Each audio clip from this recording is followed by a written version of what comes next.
saya sekarang sedang mencari orang yang bisa mempertemukan saya dengan para pakar-pakar sejarah di Yaman agar mereka tercerahkan. Yang saya ingin ketemukan adalah para pakar-pakar sejarawan yang tidak ada kaitan dengan Ba'alawi.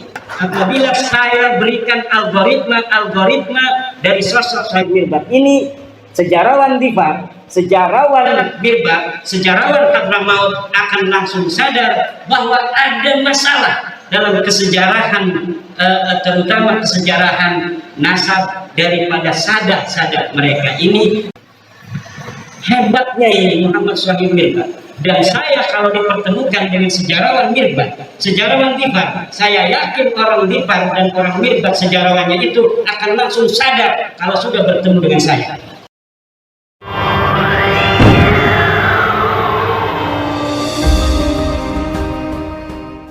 Assalamualaikum warahmatullahi wabarakatuh. Alhamdulillah, salatu wassalamu ala Rasulillah wa ba'du. Maka yang saya banggakan Profesor Dr. Manahem Ali dan seluruh sahabat pembicara yang hadir serta para hadirin di tempat yang mulia ini, Mu'alaf Center At-Tauhid yang saya muliakan. Saya akan berbicara tentang nasab Ba'alawi yang saya telah simpulkan sebagai nasab yang mardudun batilun ghairu sahihin munqati'un. Nasab yang batal, nasab yang tidak sahih, nasab yang munqati'.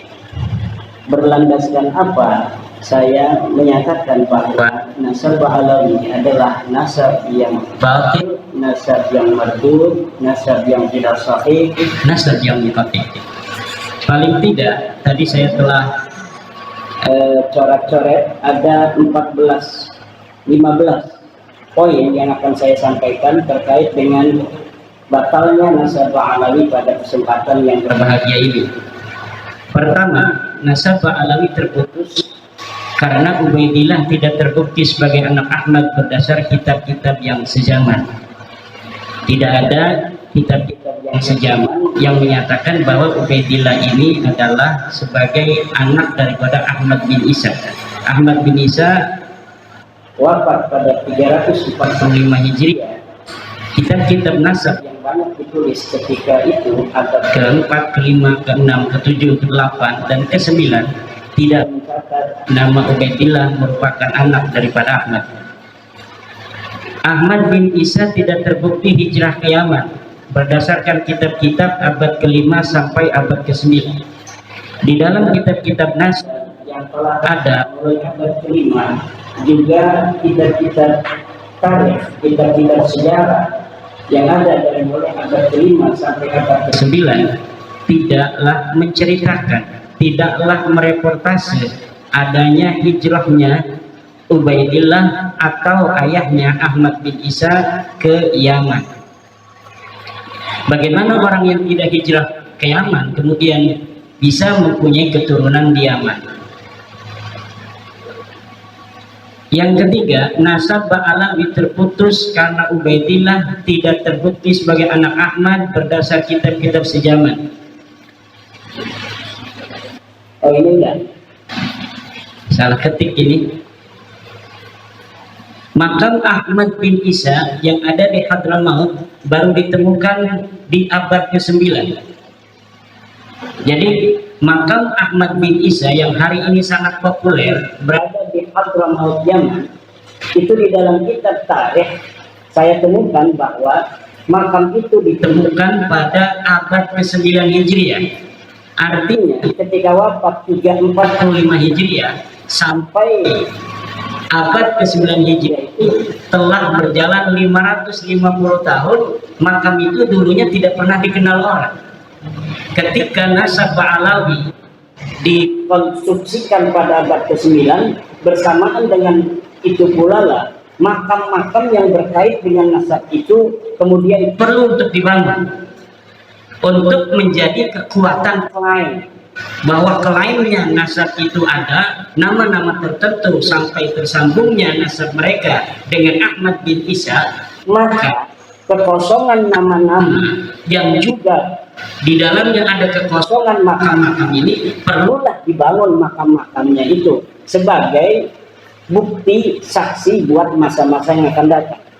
Maka makam-makam palsu yang hari ini dibangun oleh seseorang yang diurut sebagai leluhur-leluhurnya adalah merupakan kejadian ulang daripada kejadian-kejadian masa lalu dari leluhur dia yang juga sama melakukan hal yang serupa, yaitu membangun makam baru yang sebelumnya tidak ada untuk diyakini oleh orang lain bahwa itu adalah makam leluhurnya.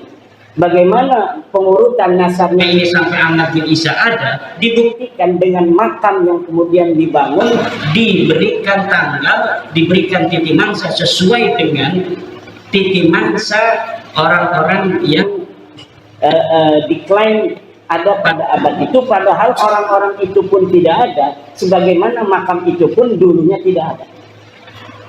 Kemudian batu nisan Muhammad Shahid Mirbat yang ada di Mirbat telah terbukti dibuat pada abad ke-9 atau 10 Hijriah.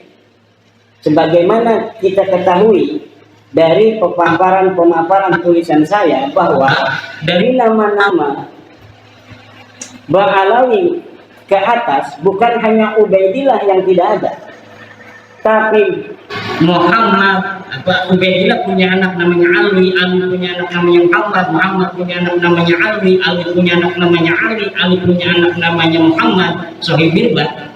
Ini semuanya adalah orang yang tidak terreportase oleh sejarah apapun, baik di dalam kitab nasab maupun dalam kitab sejarah. Bagaimana orang yang tidak dicatat dalam kitab nasab kemudian pada abad 9 dibangun namanya, dicantumkan dalam kitab nasab yang hanya ditulis oleh keluarga mereka, dan kemudian dibangun kesejarahannya pada kitab-kitab sejarah yang juga ditulis oleh mereka. Ada kitab-kitab yang hari ini cetakannya ada, ditulis oleh orang lain, tapi apabila diteliti, lihat pentahkiknya, itu pentahkiknya adalah kalangan mereka. Dan saya meyakini setiap kitab sejarah yang ditahkik oleh kalangan Ba'alawi, maka pentahkikannya itu tidak jujur, dan di dalamnya pasti ada interpolasi nama-nama sesuai dengan nama-nama leluhur yang mereka catat.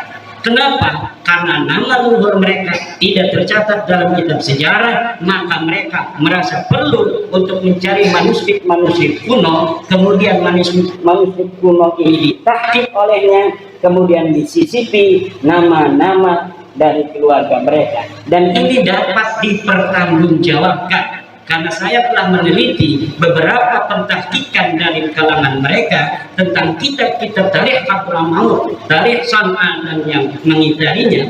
Di dalamnya ada interpolasi, yaitu penyisipan tokoh yang tidak ada dalam manuskrip aslinya, kemudian disisipkan seakan tokoh-tokoh ini adalah merupakan tokoh yang historis. Kemudian Muhammad bin Ali diberi gelar Shahid Mirbat pada abad 9 tidak terbukti sebagai bergelar Shahid Mirbat. Menurut Ibnul Athir abad ke-7, yang bergelar Shahid Mirbat adalah Muhammad Al-Manjawi, raja di Mirbat. Ada seorang raja yang dicatat oleh Ibnul Athir, sejarawan masa itu, yang bernama Muhammad Al-Manjawi. Muhammad Al-Manjawi ini diberi gelar oleh Ibnu Khaldun, oleh Ibnul Athir sebagai Shahid Mirbat. Itu pada abad ke-7. Kemudian Ali As-Sakran pada abad ke-9 menulis sejarah leluhurnya, kalangan Ba'alawi ini, menyematkan nama untuk salah satu nama yang dibarukan itu, yaitu Muhammad bin Ali, disebagaikan atau dialiaskan sebagai Muhammad Shahid Mirbat.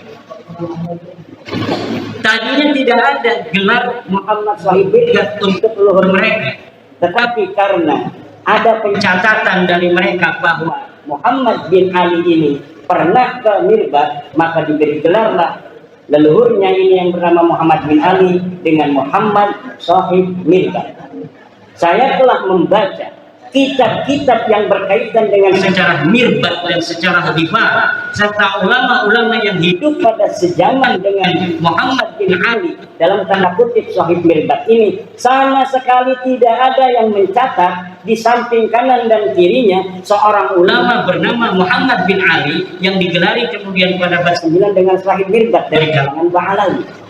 Orang ini bukan hanya tidak bergelar Shahib Mirbad, tetapi juga kehistorisannya sangat dipertanyakan. Bahkan saya berani mengatakan itu adalah fiktif. Orang ini fiktif, tidak ada di Difar, tidak ada di Fatullah, bahkan mungkin tidak ada di dunia acak. Seorang yang bernama Muhammad bin Ali. Lalu bagaimana mereka punya leluhur? Ya jelas mereka punya leluhur. Lalu leluhurnya siapa? Ya saya tidak tahu. Apakah namanya Muhammad bin Ali? Ya bisa jadi. Tapi yang jelas bukan Muhammad bin Ali yang hari ini kita kenal kesejarahannya sedemikian itu. Lalu bagaimana kok bisa begitu banyak kitab-kitab yang mencatat kesejarahannya hari ini? Bisa ratusan kitab tentang Shahib Mirbad. Bahkan orang Mirbad sendiri hari ini, sejarawan Mirbad, lihat apabila mereka menceritakan tentang Shahib Mirbad, mereka belum sadar kalau mereka mencatat nama seorang yang tidak ada pada zamannya.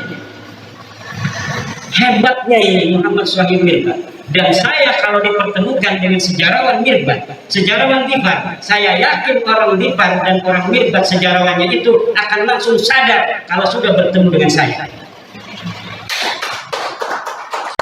Apabila saya berikan algoritma dari sosok Shahib Mirbad ini, sejarawan Difar, sejarawan Mirbad, sejarawan Hadramaut akan langsung sadar bahwa ada masalah dalam kesejarahan, terutama kesejarahan nasab daripada sadat-sadat mereka ini, terutama yang berkaitan dengan klaim glorifikasi dari keluarga Ba'alawi dalam ilmu pengetahuan, dalam tasawuf, dan dalam peran-peran kesejarahannya di masa itu yang berkaitan dengan politik, sosial, dan sebagainya.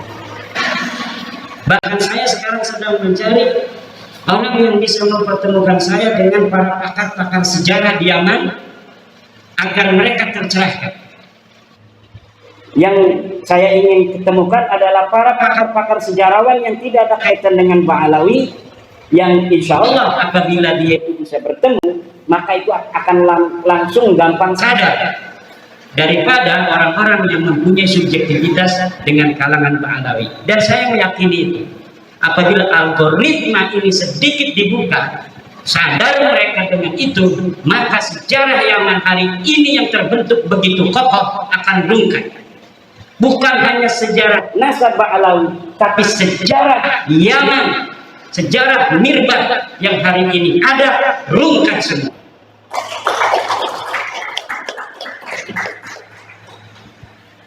Kemudian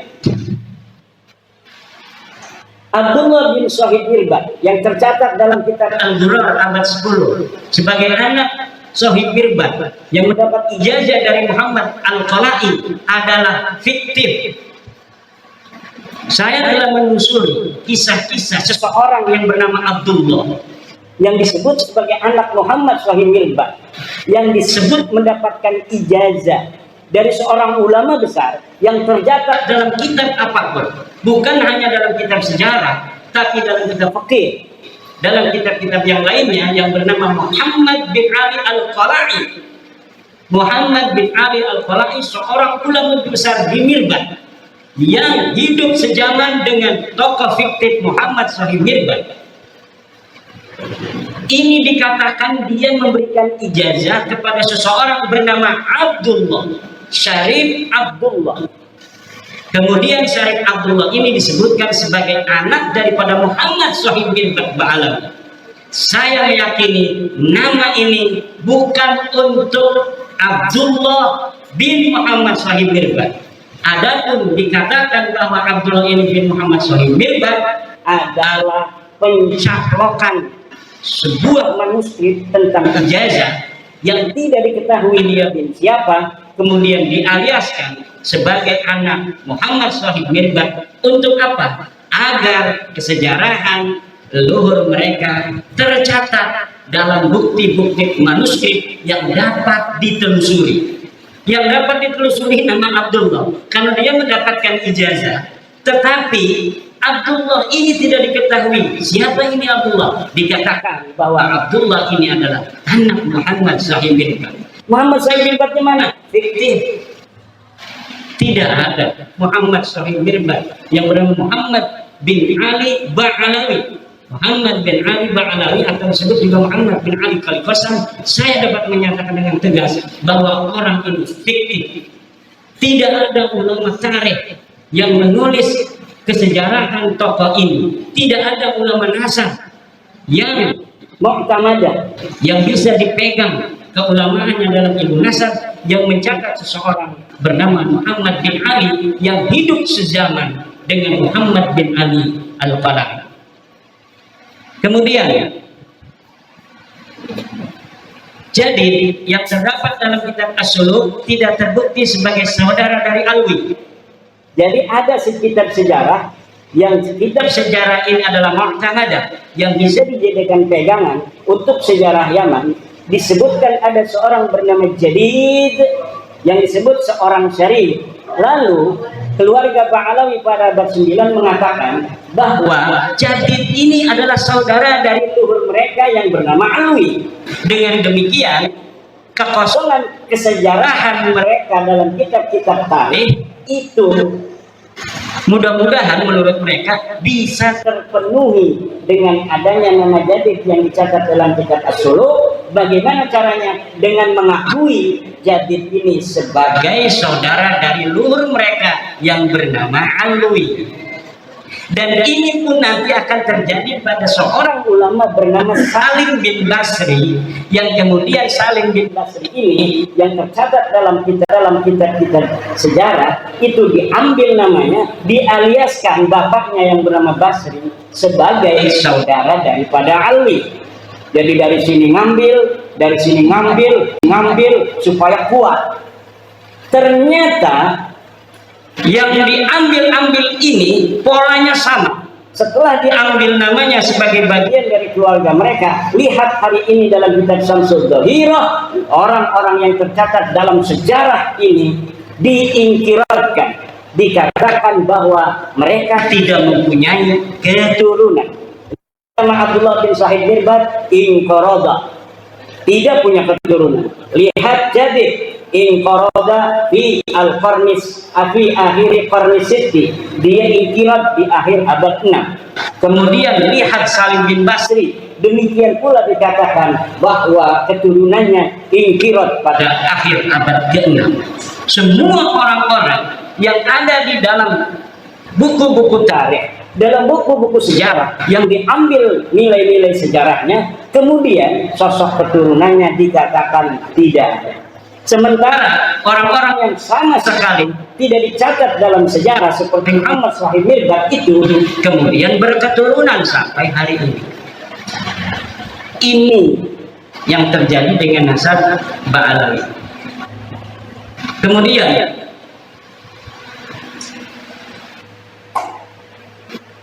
kitab Tarikh Sambal, ada sebuah kitab namanya kitab Tarikh Sambal pada abad ke-10. Ini mencatat nama Faqih Muqaddam. Menurut peneliti sejarah dan geografi Hadramaut yang bernama Profesor Hussein Saleh bin Isa bin Umar bin Salman, kitab itu menurut beliau adalah kitab jiplakan dari kitab Ibnu Hizam. Nah, kitab yang ada di abad-abad sebelumnya diambil kemudian dijiplak, tidak diatasnamakan Ibnu Hizam, tapi diatasnamakan orang yang berada di abad 10 yang bernama Syekh Sambal Ba'alawi, tetapi kemudian isinya ditambah. Jadi ini ada pola baru. Kalau pola-pola yang dulu saya temukan, manuskrip dicari, kemudian manuskripnya ditulis, setelah manuskripnya restorasi, kemudian disisipkan nama-nama yang tidak ada, di dalam manuskrip asli untuk dicetak sehingga nama yang tidak ada ini menjadi ada dan kemudian dianggap sebagai apa yang ada dalam manuskrip aslinya. Nah, tetapi yang baru ini yaitu kitab Tarikh Sambal, manuskrip Ibnu Hisan, Tarikh Ibnu Hisan ditemukan, tapi tidak ditahqiq, malah kemudian diambil beberapa lembar, kemudian disusun sedemikian rupa seakan-akan ini adalah karyanya, dimasukkan nama-nama Ba'alawi, kemudian diberikan apa namanya itu nama atau pengarang Syekh Sambal. Jangankan apa namanya itu kitab ini ada pada masanya, tokoh Syekh Sambalnya aja ada yang melakukan, dia betul-betul pernah ada. Jadi yang disebut Syekh Sambal dari keturunan Ahmad bin Isa ini, para tokoh sejarawan di Yaman itu ada yang tidak percaya kalau Syekh Sambal ini pernah ada pada abad 10. Lalu dari mana pentahqiq Abdullah Muhammad Al-Habsyi bisa menyatakan itu? Wallahu a'lam bishawab. Yang bertanggung jawab adalah Abdullah Muhammad Al-Habsyi. Dia menyatakan dia menemukan manuskrip atas nama Syekh Sambal. Kemudian dia mencetaknya.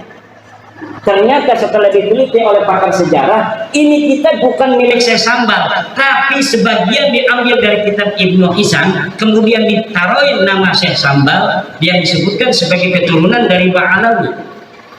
Jadi ini sangat luar biasa sekali. Polanya pola beda lagi, pola baru, modus baru. Kemudian kitab Al-Baha fi Tarikh Hadramaut karya Abdurrahman bin Ali bin Hisan abad ke-9. Nah ini yang diciplak ini kitab ini. Kitab yang tadi saya sebutkan Tarikh Sambal itu adalah ciplakan dari Ibnu Hisan. Ibnu Hisan ini menulis sebuah kitab namanya Al-Baha fi Tarikh Hadramaut. Pengarangnya namanya Abdurrahman bin Ali bin Hisan, wafat 818 Hijriah.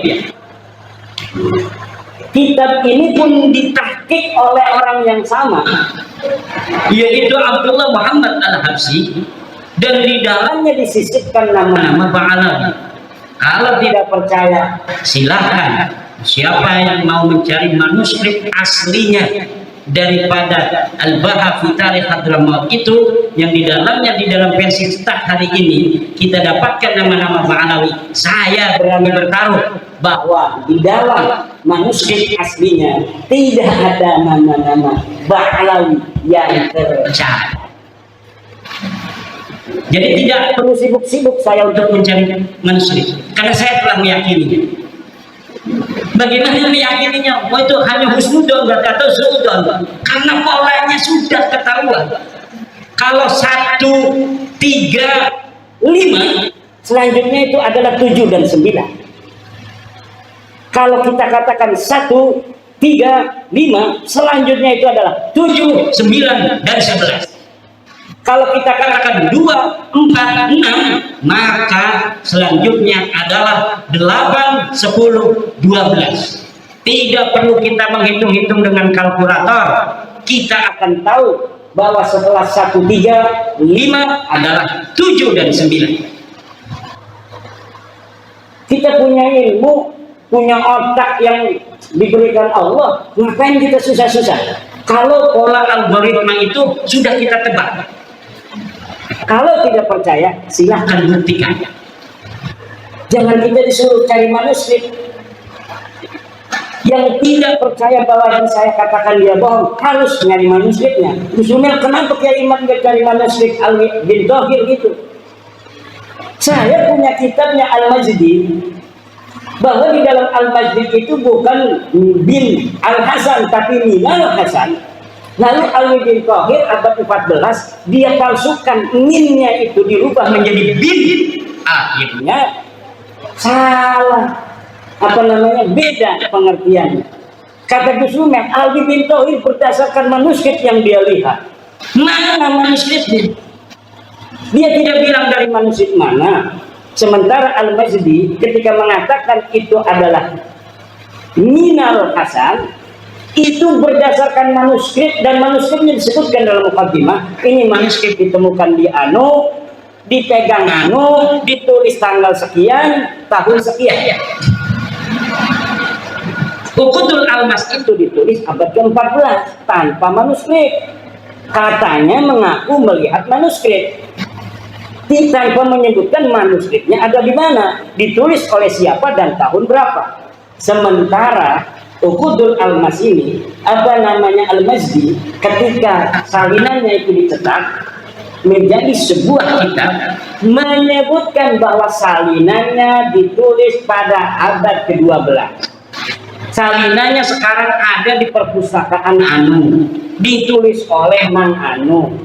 Lalu sesuatu yang berdasarkan alamat yang jelas melawan sesuatu di abad 14 yang tidak punya alamat sama sekali, mana yang menang dan mana yang harus bertanggung jawab? Ini yang terjadi. Kemudian kitab Al-Imam Al-Muhajir, ada sebuah kitab namanya Al-Imam Al-Muhajir, ditulis oleh Muhammad Yashihab, ini ada di Indonesia, dan Abdullah bin Noh, ini seorang ulama di Bogor, ditulis tanpa referensi sejarah. Kitab ini menerangkan tentang tokoh yang bernama Al-Imam Ahmad Al-Muhajir. Semuanya lengkap, ini binnya anu, belajarnya di anu, pergi ke anu dan sebagainya, tetapi tanpa referensi. Kitab pada masanya bahkan sampai abad ke-9 tidak bisa disebutkan satupun kitab apa yang menjadi referensinya. Lalu referensinya abad berapa? Ya referensi unggulan Ba'alawi, yaitu Al-Burqatul Musyiqah dan Al-Jauharus Syafaf. Hanya itu saja mentoknya. Dengan satu lagi kitab Al-Quran di abad ke-10.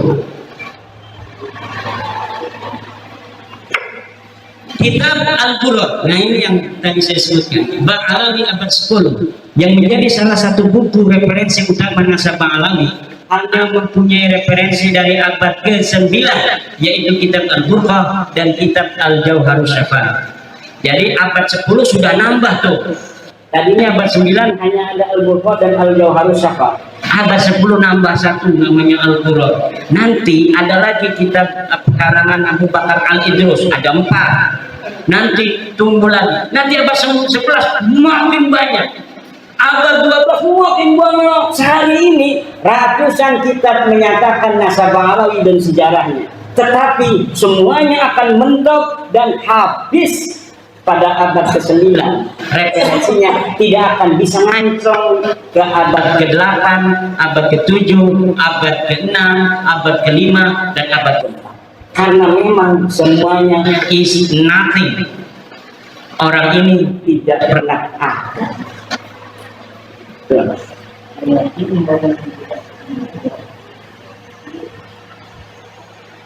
Dan mungkin itu saja poin-poin karena waktunya sudah lebih dari 10 menit. Tentang Bani Jawi sedikit. Bani Jawi ini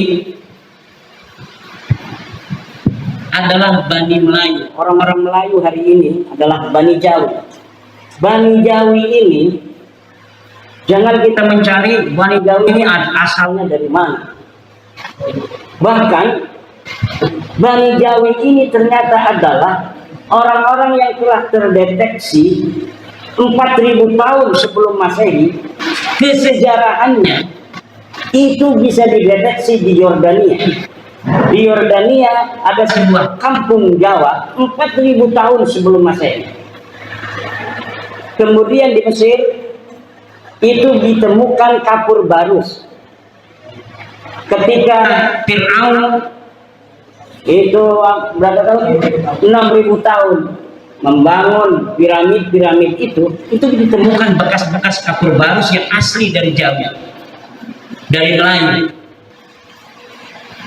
Banyak apa namanya sisa-sisa yang bisa ditemukan di dunia. Di Jepang misalnya itu ditemukan keris Jawa di masa purba.